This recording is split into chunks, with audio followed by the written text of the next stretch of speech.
Hey there, friends. Dave Paulides, K&M Missing Project, a copyrighted edition for our video channel, and this is another edition of Huck TV. Huck is in the room. How you doing? And she's very happy today because she's had a big bunch of belly rubs and ear scratches, and the news in her arena has been really good. Yes. So, we're happy to have her on site being security for our facility, and it'd be cool if she could be at the premiere. Yeah. So, just so everybody remembers, November 12th, Tempe, Arizona is going to be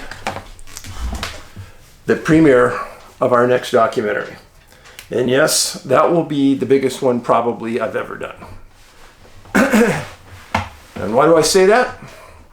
Because this is the first time we've ever talked about linkage between disappearance and associated factors that may point to a cause. And I've never done that before, but I'm not a fool, and I'm going to talk about it. I'm going to give you some evidence that'll just knock your socks off. These are things that in the UFO circles, it seems to be a rehash, time after time after time.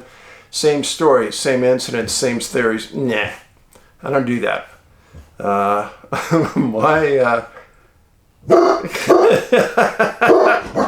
you won't believe this. I'm going to show this to you.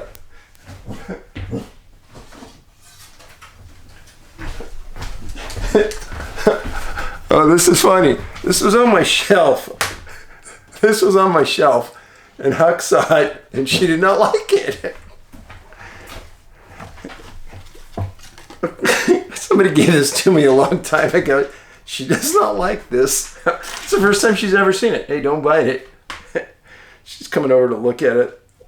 That was funny. Okay.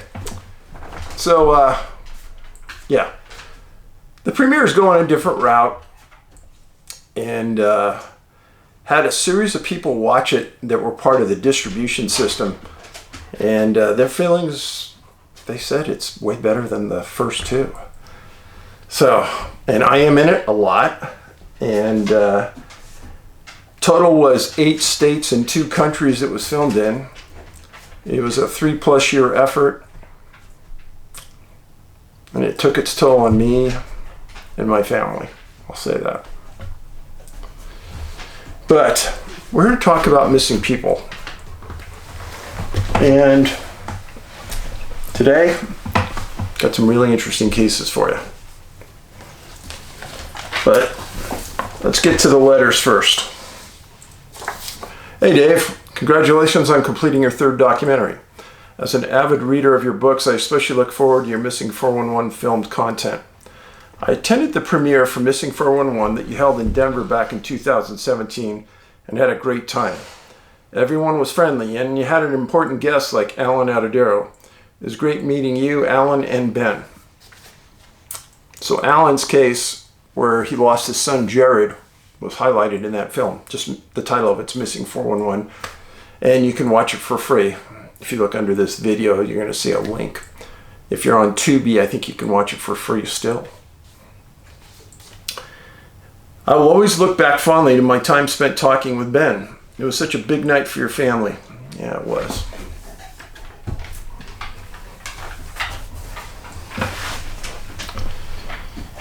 Yet he was so kind and patient and answered all of my esoteric questions.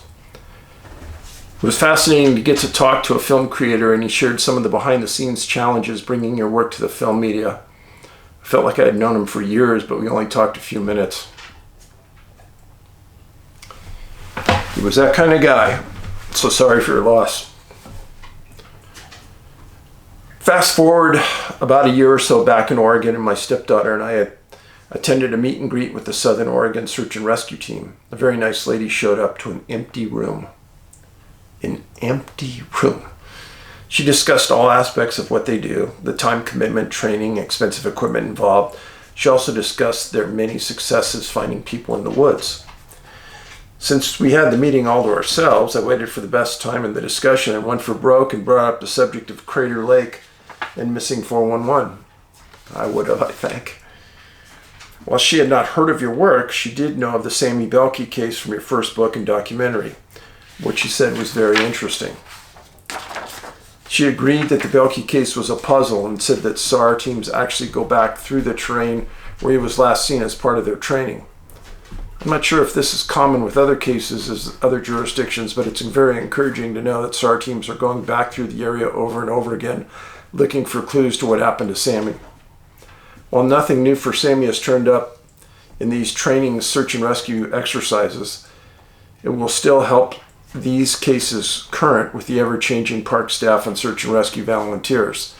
The National Park Service relies on the institutional memory of their rangers and search teams. Sad. I'd agree. It's ridiculous.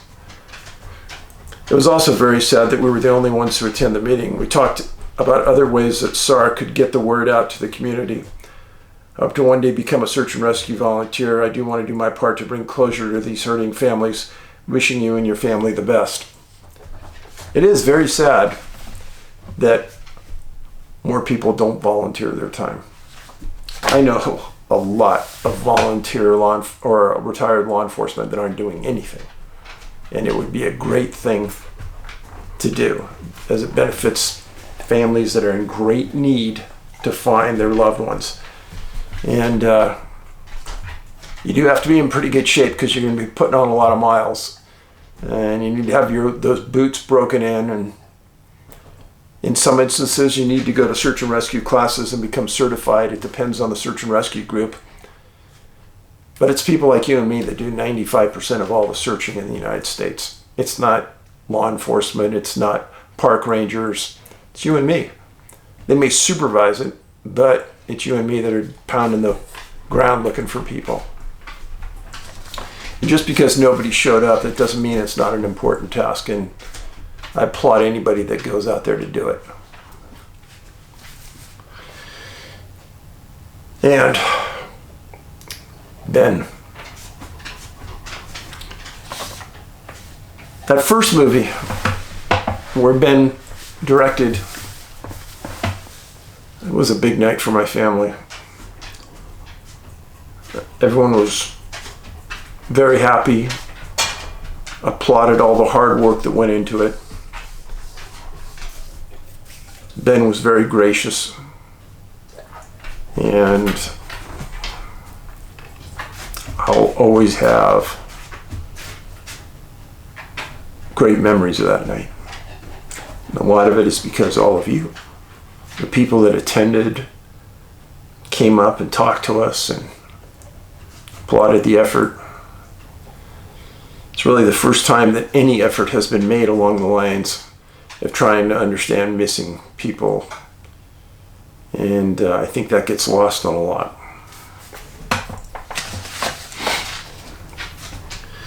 Next letter. Hey Dave, I love your work and appreciate your level of research. It's very refreshing. I watch and listen to the villagers' letters and recently remembered an experience I had when I was in my early 20s and was living with my parents, sister, and 2 or 3-year-old niece at the time. So late one night, I laid down to go to sleep and was laying on my side just thinking the way one does before drifting off to sleep. It's one thing I try not to do. Those kind of things keep me up all night if I sit there and just let issues roll around my head. I try to watch some meaningless TV before I fall asleep, put me in a decent mood, flush the mental toilet so I can sleep. Anyhow, onward. When I felt a presence behind me on the edge of the bed. Now, I'm not the first to jump to violence or fight. I would rather work it out instead of using fists. I've been in one fight my entire life, and it was when I was 5 years old. And some kid spit on me. I'm 40 now. That being said, my response a few seconds after feeling the presence was rolling over, jumping out of bed, and doing a back fist swing at my right arm as it jumped out of bed expecting to have a fight. I totally expected to hit something or someone, but nothing was there. Absolutely nothing. I thought nothing of it at the time, but after listening to villagers' letters, I remember this experience. That's the only time my fight or flight response has kicked in. Thanks, Dave. You've opened my eyes. I know we've talked about this in the past, but a lot of people have experienced this, where you're laying in bed, eyes are closed, and you're just about on the verge of going to sleep, and you feel like something's walking on your bed. You can feel the compression of your mattress, even as it's moving. I've heard this several times. It's spooky. But yeah, I don't know what it is. I don't like it. Next letter. Thank you for reading my previous and correct that. Thank you for reading this letter. I watch your YouTube videos every day. I'm part of your community. Also, I'm totally open to the possibility of the Greys and the Nordic ETs are totally real, especially given that several Pentagon and Area 51 generals supposedly said something about UFOs being an eye-opener. I have two more orb stories from North Canton, Ohio. First one, on the 19th of August 2019, my wife and I were laying down in a bed position as normal. It was about 8:30 and getting dark. My wife, who takes sleeping pills, is of German ancestry. She was valedictorian of her high school class and has a photographic memory. Was just about totally out. Meanwhile, my eyes were nearly shut and was almost asleep as well. But suddenly I saw this brilliant white light on our south bedroom wall. I thought, gee, must be a car with super bright light headlights. But I noticed that it seemed to be moving too fast for that, say 50 miles per hour. So then I thought maybe it's very low flying plane, but I did not hear a sound. Then it got brighter and brighter and brighter. Suddenly my entire bedroom seemed totally flooded with a brilliant white light. Although I did not actually see the white orb in full view, I totally believed that a brilliant white orb flew straight south between my window and between my grandmother and in our house and our front white birch tree. I did not see any other possibility. I wondered what that meant. Was it a sign? A couple of weeks later, I lost my job. Then a couple of months later, COVID-19 was first discovered in China. Was this a warning about the pandemic? Was it a warning that my neighbor was going to die? He died later. My gut feeling and hope was that this was an archangel that visited me. Another incident, on the 9th of March 2021, my wife and I went to bed around 11:40. She went around the bed to near the windows as usual, and she suddenly started to stare out the north bedroom window. She said, "Hey, come on over here and look out this window. I see lights." I replied, "Well, are they car lights?" She said, "Nope." "Well, what do they look like?" She said, "They don't look like anything. There is just this big orange light floating in the air, and all of a sudden about 4 or 5 or 6 little lights came flying out of that large pumpkin-sized orb. Come over here quickly and look out for yourself." She had taken her sleeping pills and then went off to sleep later. I looked out and saw nothing for about 5 minutes. I said, "I don't see a thing." She said, "Keep looking." So about a minute later, I saw this golf ball-sized white orb come flying towards the front porch, exactly where Crystal saw that large orange and several white orbs. It came from above the church across my street and above treetop level. It was going around 75 miles per hour and angled down to the porch. Just as it got to the porch, it just faded away. A few minutes later, a second-sized golf ball-sized orb came from the church at about tree elevation and went right at Teresa's porch, and it faded away too. But now I was really curious, so I waited a longer time. After about 10 more minutes, and a third small white orb came from above the church and faded away just as the other two. Previously, you have mentioned that these missing 411 and orb cases seem to happen more often to those of German ancestry. No, you're kind of misquoting me there. There seem to be more people of German ancestry missing. I never said anything about the association of orbs in German ancestry. Crystal is 7/8 German and 1 French. My ancestors on my dad's side spoke German and came from an area way back in the 1600s. They spoke German but were part of France then. My mother's family were mostly of French-Canadian descent, but she had a German grandmother. Yes, we have a lot of weird stuff going on in Ohio. We've had many Bigfoot and Grassman sightings. I've also heard secondhand of some wild paranormal ghost and Mothman stories from adjacent states as well. Pennsylvania, West Virginia, Kentucky. However, I'll restrict myself to telling you true stories that I experienced firsthand. I have a lot of those. Thanks for your work. Multiple orbs around a church. That's pretty freaky, if I say. Next letter. Hey Dave, it's taken me forever to get this typed up to send you in response to your asking questions about strangeness in the woods. I've been following you for some time now, and I've read Missing 411 Montana and Western U.S., and I've been in too many of the places you've written about. In 411 Western U.S., you wrote about Fran Weaver, who owned Goff Creek Lodge, about 25 miles northwest of Cody, Wyoming in '62, and disappeared from Olive Fell's place on the North Fork of the Shoshone. Well, my parents built their house within sight of Olive's place, and I grew up there. I spent my whole childhood roaming the Jim Mountain area, including the Four Bear Ranch, Olive's property, without knowing that story. There are some places of strangeness in this area. You see, folks, kind of goes to the point that you really don't know your area until you read one of my books. This guy grew up in the area and never knew this story. In the mid-'80s, our neighbor called one evening to tell us to look across the valley at a strange triangle-shaped object hovering over Table Mountain that was emitting green light down on the mountain. My mom, Dad, and I looked while Mom was still on the phone with the neighbor. It was very clear to see and very strange. The object hovered for about 10 minutes before moving and just kind of fading out. We all watched it, but we never spoke about it amongst ourselves again. So it had been just south across the valley from the disappearance from Olive's house. One of the next stories in the book is about Vanita Crook, the one missing from her parents' car at the cabins at Kitty Creek. I'm not sure if you are aware, but Goff Creek Lodge is about 3/4 of a mile from that spot. It's now called Creekside Lodge. Yes. So one of the things that, I'm not sure if I said this before, but in areas in Wyoming, which is where they're talking about, there's a lot of sightings, a lot of disappearances. I've mapped those. And unfortunately, when we map them internally, we usually map them on maps that we just buy at the store. And unless we can license those maps, I can't even release the data that we put on the map because we'd be violating a copyright. The maps that you find in our books are maps that we bought the copyright for and have the right to place our missing people on them. Just so you know. It goes on. Last year I had an elk tag for that area of the North Fork. The first day my friend and I hiked into Kitty Creek Trail and found that the timber was too thick for us to hunt easily. East of Kitty Creek, about 1.5 miles, is the Fish Hawk Trail, and we tried that next weekend.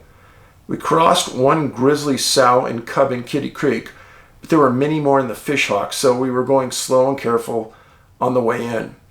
My partner was carrying a shotgun with slugs, and I spent much of the trip with my 10mm in my hand while we were in the thick timber.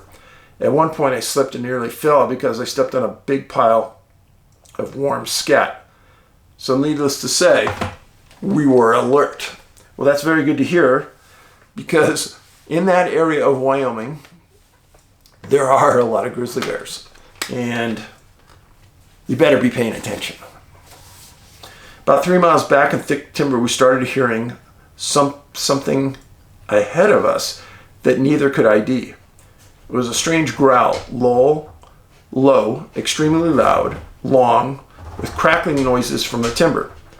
One of the weirdest parts was that the rest of the world was dead silent, and we were both terrified. I have a healthy fear of bears, but they don't cause me to freeze up like this did.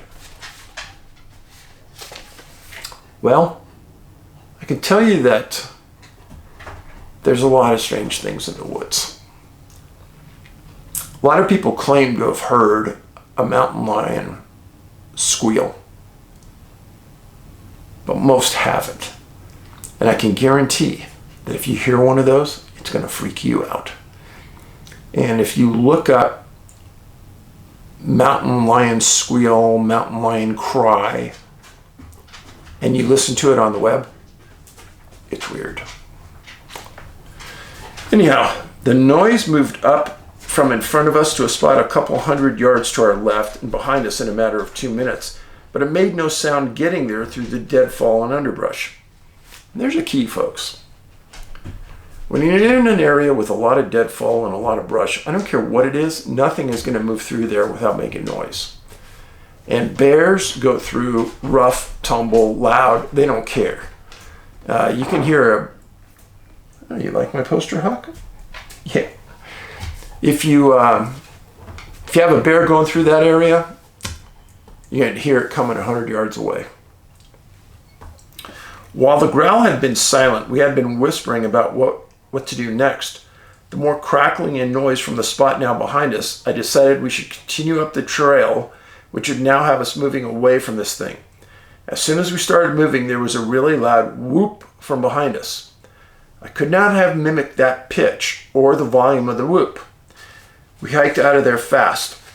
About an hour later, we had to hike through the same spot on our way back, and while both of us were nervous, nothing happened and there was no terror like before.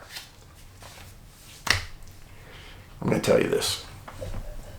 I don't know what you heard, but every time I hear something like that, I'm just walking along and I hear it behind me. I'll stop, whip around behind me, and have my phone in my hand and rip off taking 20, 30 pictures.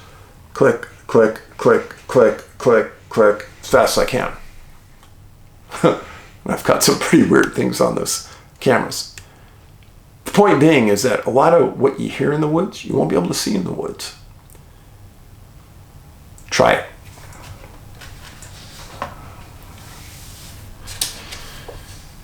Next letter. This is about religious passages. Now, before you discount religion, books supporting religion that were written thousands of years ago are very important because they have historical significance. And when I read this, what I'm going to read to you, I was pretty entranced in it. I liked it.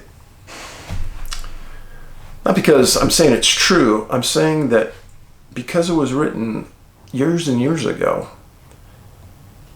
it held value to me. Hey Dave, I have a book about legends in the Talmud and the Midrash. It's basically a collection of stories and folklore from the Jewish religion passed down orally by rabbis. After listening to your podcast for the past few months, I was curious about anything in the Jewish religion that might mention portals, the paranormal, demons, etc. So I read through those stories looking for anything relevant. I've included the list of those passages. One of the most interesting sections that deals with the desert and sea travels of Rabbah or Bar Hana, a Jewish Talmudist who lived in Babylonia. He traveled around Palestine with an Arab guide, and in one passage they write, "The Arab also said to me, 'Come and I will show you the Israelites who died during the 40 years wandering in the wilderness.' I went with him and saw them. They appeared to be in a state of exhilaration, lying on their backs." Parentheses, this was the first interesting point, that the bodies were lying on their backs like a bunch of missing people who show up in water face up. The knee of one of them was raised up, and the Arab merchant passed under that knee, riding his camel and holding his spear erect, without touching the knee's hamstring.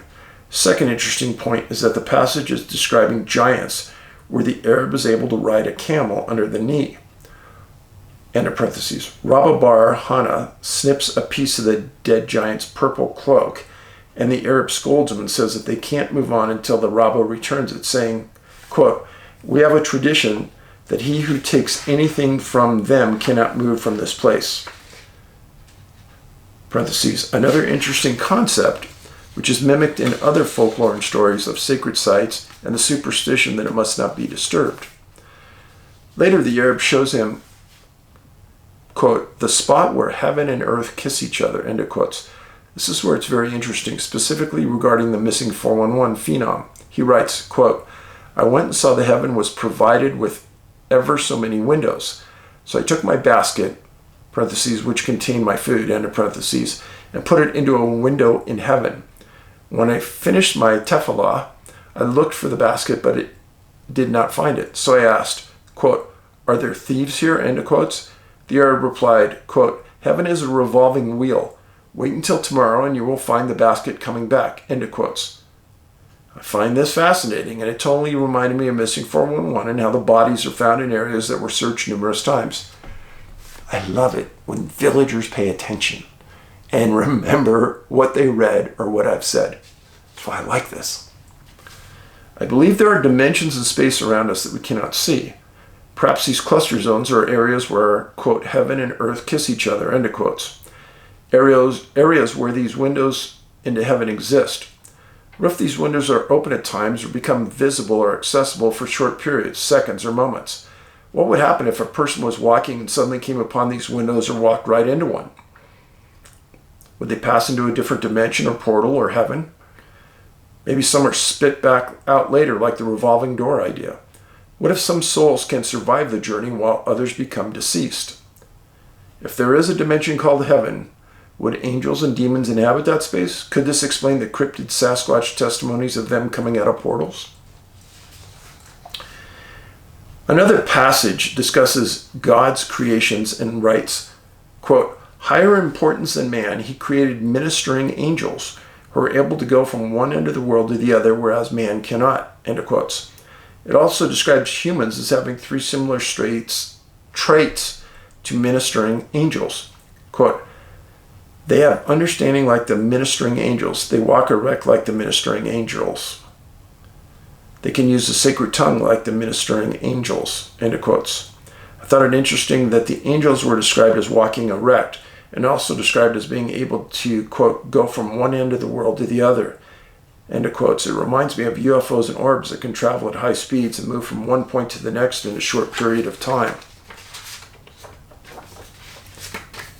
Also, walking erect reminded me of Bigfoot, and it's interesting that walking erect was specifically mentioned. That's what I thought when I read it. Another point regarding cryptids, there's a passage about demons being invisible and surrounding us at all times. Abba Benjamin describes how one can see these demons or be aware of their presence. During his writing, he says, quote, he who wishes to become aware of demons' existence should take well-sifted ashes and sprinkle them around his feet. Sprinkle them around his bed. In the morning, he will see something like the tracks of a cock, end of quotes. No, pardon me, quote, I've heard a few Sasquatch testimonies, mainly on other shows, where people find large tracks that look like bird tracks. I saw this and thought of those stories. Intriguing to say the least. Those are just a few of the passages I found that piqued my interest and curiosity. Thanks for your work and dedication. I really appreciate your professionalism, your polite manners, your empathy, and the fact that you've created this testimony of people around the world who are fascinated by what we know. I'm not sure we will ever know what is really happening, but our journey together and our collective questioning is more important than any answers. The things hidden in the dark, which are unknown to us, are the impetus for us to huddle together and support one another. It reinforces our humanity and the fact that we share so much with one another and are all looking for answers. Thanks for that. That was really good. I appreciated that. I think some of us are looking for answers, but there's a whole nother part out there. People don't care. They don't even want to know. They think you're an idiot for even wanting to delve into this. Oh, and I've had friends of ours that have just ripped me for even thinking that Bigfoot is real. Yeah, it's true. They never read the DNA research. They never did anything. But yeah, they ripped me pretty hard for that. So, next letter. Sir, I just want to say thank you for everything you do. Without you, I feel these missing people would have disappeared completely from history. Whatever is happening to these individuals, I wish could be exposed. I'm not a spiritualist or superstitious person, but these cases do get my curiosity racing. Hope you guys make more documentaries and keep researching. I know that in history there has always been a fear of the dark woods in almost all cultures, like the will-o-wisps in the swamps, or any number of physical monsters that may be truth in there somewhere. Be safe out there and don't become a 411 case yourself. Yeah, thanks. If you could, I would like to see a video on the cluster of the eastern edge of Oklahoma, or maybe clusters in other countries. Also, I saw you mention losing your son, and I wanted to say I'm sorry for your loss. Keep your head up and ignore the trolls on YouTube. Yeah. Keeping my head up is a daily struggle sometimes. And staying positive is equally as much of a struggle at times. But I try. So, first case I want to talk to you about is a place pretty close to here, where I'm at right now. It's in Missing 411 Law, and it's in Missing 411 Montana. It's a case involving a man named George Loftus. He was 38 years old. He went missing November 7th, 1947 in the Sapphire Mountains of Montana. Now, George owned a location called Sleeping Child Hot Springs. Yeah, that's the name of it. It still exists. It's quite a building. And I encourage you guys to look it up. Sleeping Child Hot Springs. It was established in 1891. It's about 15 miles southeast of Hamilton, Montana. George was an outdoorsman. He was rugged, smart, hunter, businessman. On November 7th, he told his wife that he was going to go out to hunt and he'd be back the next day. Well, in 1947, the resort was so far up in the canyon that they didn't have a phone. So when he didn't return the next day, his wife had a radio that she could converse with Forest Service personnel on. And she called them and asked for assistance about her husband. The Forest Service, in turn, called the sheriff. And the sheriff at the time was a man named F.O. Burrell. And Burrell made the word known throughout the Bitterroot Valley that George was missing. His wife, Sue, was really distraught, and she was trying to hold it together for the 4 kids that they had. Now, 150 Bitterroot Valley residents came up to the hot springs and were organized into teams, and they went into the area where Sue thought that her husband may be at. Now, Sue thought one of the locations that he could be at was a place called Bald Top. Now I'm going to show you where this was. So first of all, it's kind of a map of the area. This is Como, Montana. This is Hamilton, Montana. And down here, this is Darby, Montana. Darby, it'd be famous for the people who watch Yellowstone. That's where it's filmed. Now, the hot springs are up this valley out of Como and Ward. You come up, and this is the location. You like to hunt a place called Bald Top, about 2 miles east. This area,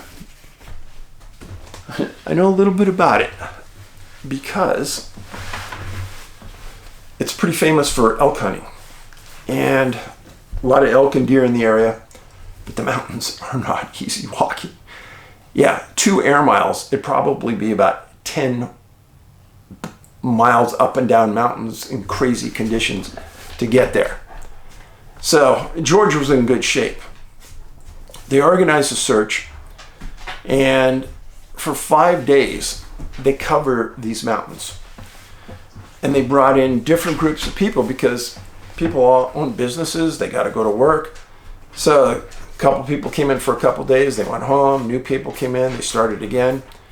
And they were searching the area up Sleeping Child Creek, which is what the resort was on. And when George left, he walked up the creek to Bald Top eventually,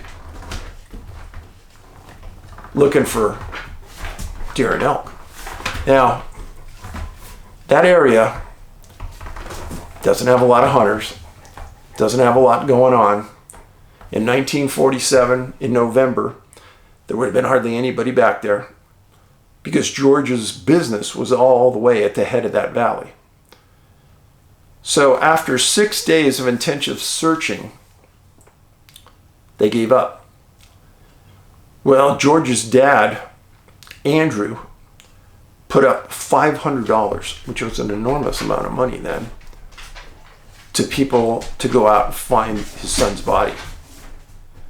And he knew that his daughter-in-law was very distraught and needed George to keep this business going and fix things. And Andrew was a contractor. George was very adept with his hands. They built this business. Now, a little background on this area. Some people may have heard me talk about this in the past, but I told you a story in Montana, in the Bitterroot area, about a hunter that was watching a valley, watching some elk, and some bulls were acting weird and facing one area while the herd was over in another area. And then the herd started to move pretty quickly up the side of this hill, and the bulls turned and followed the rest of the herd up. And then this hunter said that soon after that, he saw this transparent entity chasing the bulls up into the area of this mountain. But this happened very close to where George Loftus died, or George Loftus disappeared. Also, in Missing 411, The Devil's in the Detail, I wrote about a woodcutter that disappeared about 10 miles away from George's location where he disappeared. So, what does this all mean? Well, first of all, if George was any part about being alive, all of the searchers were out calling his name, he would have responded. But nobody heard a response. Nobody found a body. Now, this happened in November of 47. In 1949, Andrew, his dad, died. And in his obituary, it talked about the loss of his son and how he was never found. And how his dad spent every day worrying, thinking, trying to understand what happened, sending people out up the valley to look for his boy, and hoping that the $500 would instigate more searches. It never did. It's a very sad story. And it's one of those stories that many in the Bitterroot Valley don't even know about. So, George Loftus. Now, next story has to do with an area I've spent a lot of time in. And that would be Santa Fe, New Mexico area. Involves a boy named Guilena. Unknown age. Age was never given. But he went missing in an area called Cerrillos. And Cerrillos is southwest of Santa Fe. And it was an area known to be occupied by Italian miners. Yeah, Italian miners. He went missing July 22nd, 1907. He was playing out in front of his house with another miner's boy when they both disappeared. Everyone thought that was very odd because they'd never disappeared before. But immediately, the mine that had 300 miners in it closed down and committed every resource to finding the boys. Well, they went into the mountains. There's some rugged areas out in there, and they started looking. So, let you see here. So Santa Fe's near the top. Cerrillos is down in the bottom. Cerrillos, just south of there, is where the mine was located. I've spent a lot of area into this part of Santa Fe doing research and stories for Missing 411 The Hunted. And you can watch it and you can know the part I'm talking about. So, the first day, boy number one is found, July 23rd. He actually was near town. And he said he just got tired and he had no idea where the other boy went. Well, the mine posted a $200 reward. And in 1907, huge amount of money. Huge. Now that brought in 500 searchers from the Santa Fe area. And they were all organized by miners who knew that area really well because they lived there. And they also brought in bloodhounds that were used in the search. There was 5 days of continuous searching. First of all, nobody believed that a young boy could survive that long. Now, they never gave the age of this boy. But, hold on. It was super hot, super dry conditions. July 27th, 5 days after he disappears, Guilena, they never gave his first name, his last name, was found face down on a road 3 miles from home. Every article said that it was the opinion of the searchers that this boy had walked 25 miles to get to the location he was at. And this boy was the youngest of the 2 boys. And the article said that the first boy couldn't explain it because he was too young. So how old could Guilena be? 2 or 3? They said he survived. At the time when they found him, he was face down, said nothing, but was nursed back to health. Couple of things. They used bloodhounds on this search, which is impressive. And they didn't find the boy. And they had scoured this area for 5 days, calling his name, searching for him. They couldn't get a response. Interesting side note. The second day that they were searching, the article started to say that they thought the Italian mafia had come out and kidnapped the boy. Sounds pretty ridiculous to say the least. But, oh no. I think Huck's, what do you got in your mouth? She finds more things on my floor. And it's a clean floor. I don't even know where she finds this stuff. Anyhow, they thought it was the Italian mafia, and they thought that the boy was kidnapped, and on. And there was never any evidence of kidnapping. There was never any incidents of anything. But they had a very tough time believing that the boy could have survived 5 days in this enormous heat with no water and no food. But he did. And then it's almost as though he's put back in a place where nobody can miss him, in the middle of a road. Now, I've told you before about search and rescue people searching areas dozens of times and then suddenly coming upon somebody that has been placed across a trail that they used to go out and search every day. Yeah, very, very odd. Boy Guilena, Cerrillos, New Mexico, July 22nd, 1907. Remember that date, July 22nd, 1907. When we've mapped disappearances and we look at the dates, many times in the back of the books, I'll bring up these correlations. If there's a disappearance on one side of the U.S., more times than not, the next disappearance is going to be on the other side of the U.S. if it's in a short period of time. Very odd. So, Guilena disappeared July 22nd, 1907. This next case, August 7th, 1907. Where?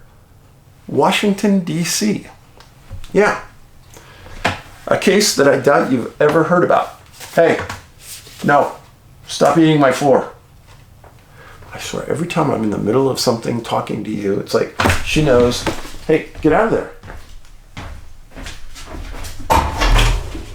Hold on, folks. Trying to get Huck away from some problems.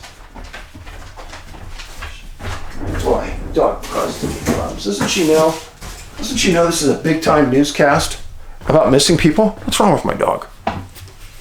No respect. I get no respect. Okay. So, the boy's name is Robert Barker. He disappears August 7th, 1907, Washington, D.C. He's attending a camp called the Goodwill Camp. And it's for kids that are underprivileged to come to a camp, get an outdoor experience, get away from home, be pampered a bit.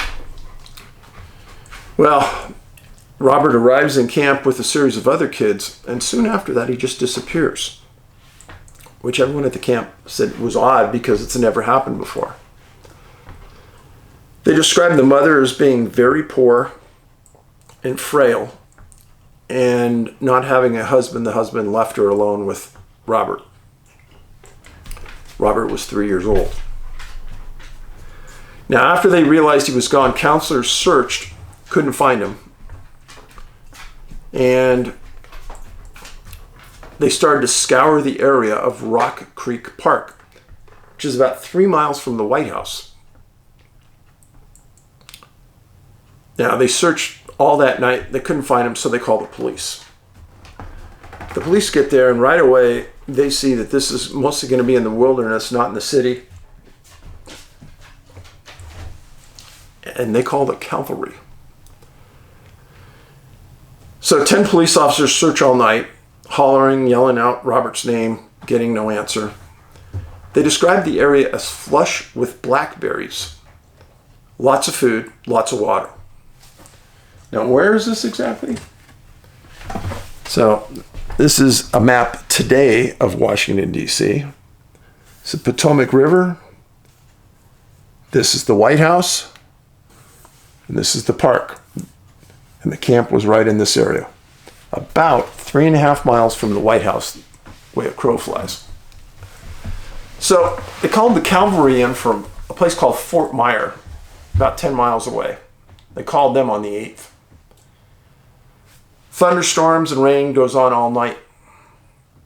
The area is described as very lush and very thick. On the 8th, police and staff went through the whole day, whole night, calling a name, no sounds, nobody in the area, completely stumped. The camp offers a $50 reward to get more people interested in finding this little boy. Early in the morning on the 9th, the cavalry arrives. You ever watch a show on TV called F Troop? Seriously, there's a show. Forrest Tucker was in it, and Larry Storch, called F Troop. You ought to watch it sometime. It's pretty funny. Anyhow, Troop F from the 13th Cavalry arrives from Fort Myers. And they arrived the morning on the 9th. And they form a skirmish line 4 feet apart, and they search the east side of the park in the morning. Nothing. They take a very short lunch break. Now, the article specifically mentioned that Father Van Schalk traveled with the troops and prayed for this little boy. I find that fascinating. Well, at 11:30, they start searching again. And this time they're on the west side of the park from where the camp was located. And the same skirmish line, and part of the end of this line comes up to an open area, and one of the soldiers sees a little boy behind this big log. And he can't believe what he sees. So he runs over to the little boy and screams for more help. Other soldiers come over, and there is Robert Barker, wet, cold, staring, not saying a word, just staring at the soldiers.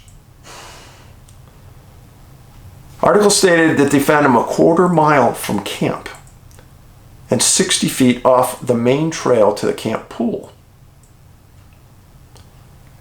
He's first taken to the Goodwill camp, then taken to the local children's hospital.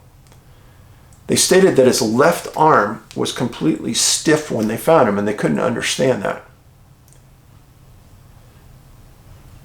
Nobody was seen by searchers in the area. There were no tracks. There was no nothing. 2 days later, Robert's in the hospital, and he's questioned by the staff, and he's questioned by some press people. This is Washington, D.C. And he tells the people that a black man fed him. That's kind of interesting. A black man fed him. Where did he see a black man in the middle of the woods? Especially since searchers saw nobody, saw no tracks of anybody. What was that about? Essentially, the army was stunned about this entire incident. This is the quote in the newspaper.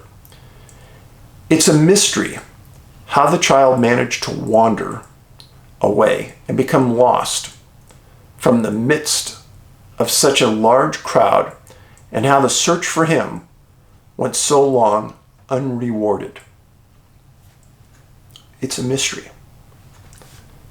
A quarter mile from camp, that area was searched 10 times. He wasn't there.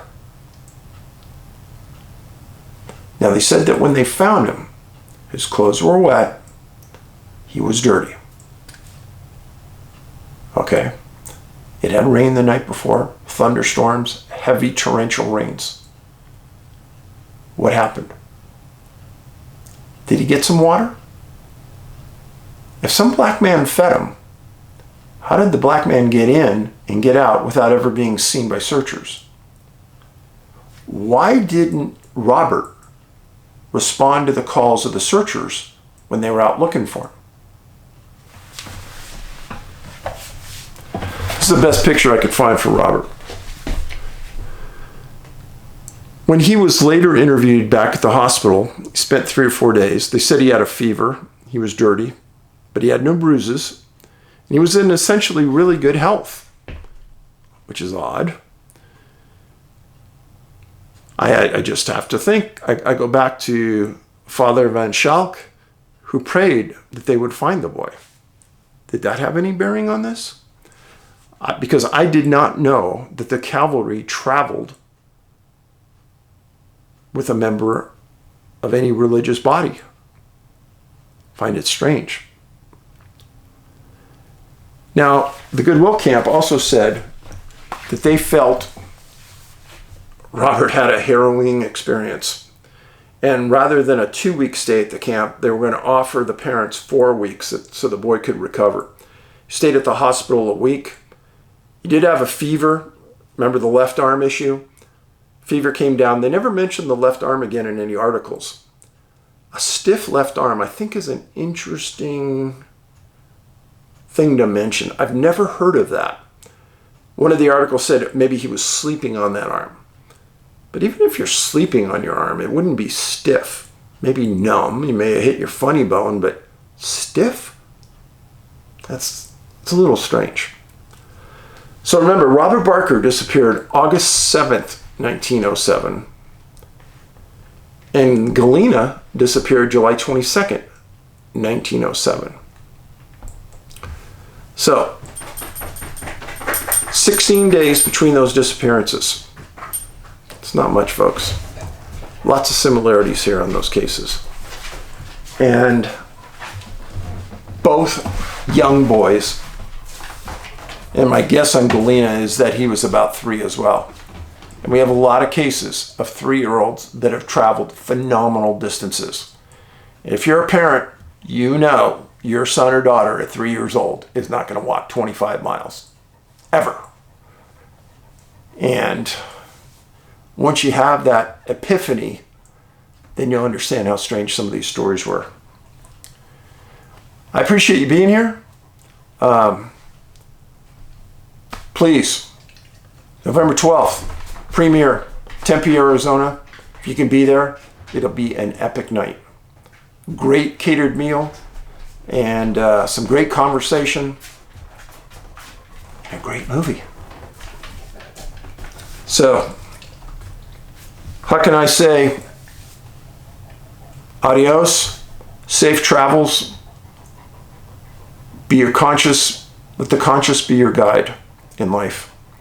Treat people how you wish to be treated yourself.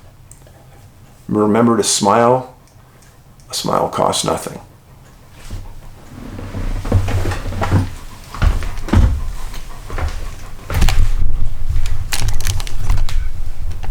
Huck. Hey. Say goodbye to the people. Yes, a good girl. Yes, a good girl. Yeah. Well, shake. Shake. Oh, yeah, good girl. All right. Good girl. Huck and I will see you next time on Huck TV.